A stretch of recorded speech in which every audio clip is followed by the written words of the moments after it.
আপনারা দেখবেন ফিটার কিভাবে সেট করতে হয়।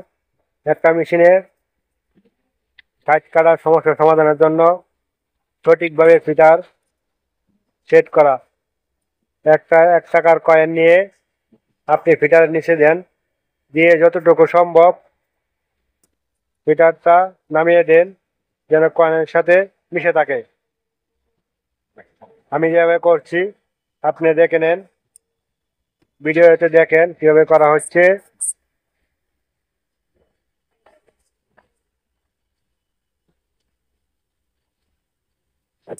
আমি পয়সাটা সরিয়ে নিলাম। ফিটার সেটিং নিডেল বসিয়ে চেক করছি, পিছনেও চেক করছি ফিটারে বাজে না, ঠিক আছে কিনা দেখবেন। ফিটারে বাজে দিলে সমস্যা হবে,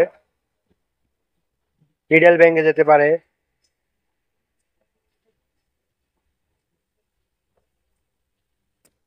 এখন উপরের আনহুকটা, উপরে যে 2টা কান থাকে ওইটার কাজ করব। এটার জন্য আপনি নিডেল বাসে নেবেন, যেভাবে নিটিং করলে নিডেল গুলা বাসে।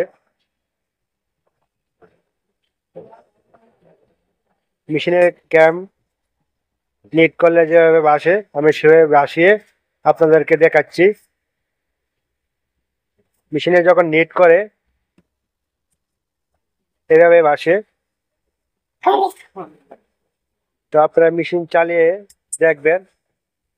তো আমি যেহেতু দেখানোর জন্য, মেশিন চালালে মেশিনের জন্য দেখা যাবে না, সেই জন্য মেশিন ছাড়াই মেশিনে যেভাবে বাসে সেভাবে বাসিয়ে দেখে দিচ্ছি। মেশিনটা চললে নিডেলটা এভাবে বাসবে।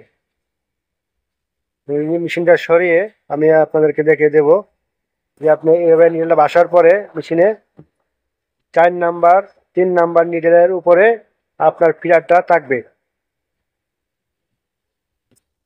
এইভাবে 1 2 3 4 নিডেলের শেষে লেফট সাইড থেকে রাইট সাইড আসার সময় এরকম থাকবে। এইভাবে এই জায়গাটা, মাঝখানে জায়গাটা ফাঁকা করবেন যাতে আমার 4 নিডেলের ভিতরে যায় ফিটারটা, এভাবে ফাঁকা করবেন।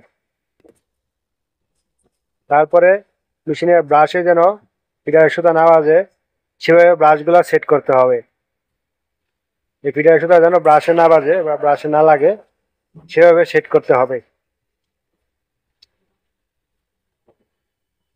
গেল ফিটার এবং ব্রাশ। তারপরে যে মেশিনের সিঙ্কার আছে, সিঙ্কারের সেটিংটা যদি বেশি থাকে তাহলে সাইড কাটতে পারে। সিঙ্কার কিন্তু এভাবে উপরের দিকে উঠলে, বেশি উঠলে দেখা যাচ্ছে সিঙ্কার গুলা কিন্তু এভাবে কাজ করে উপরের দিকে। যদি বেশি উঠে তাহলে কিন্তু সাইড কাটবে। সিঙ্কারের ভ্যালুটা পরে চেক দিবেন, আগে ফিটারের কাজগুলো ঠিক মতো করে তারপরে যদি সাইড কাটে তাহলে সিঙ্কারের ভ্যালুটা চেক দিবেন। এভাবেই আপনারা সাইড কাটাটা সমাধান করতে পারেন।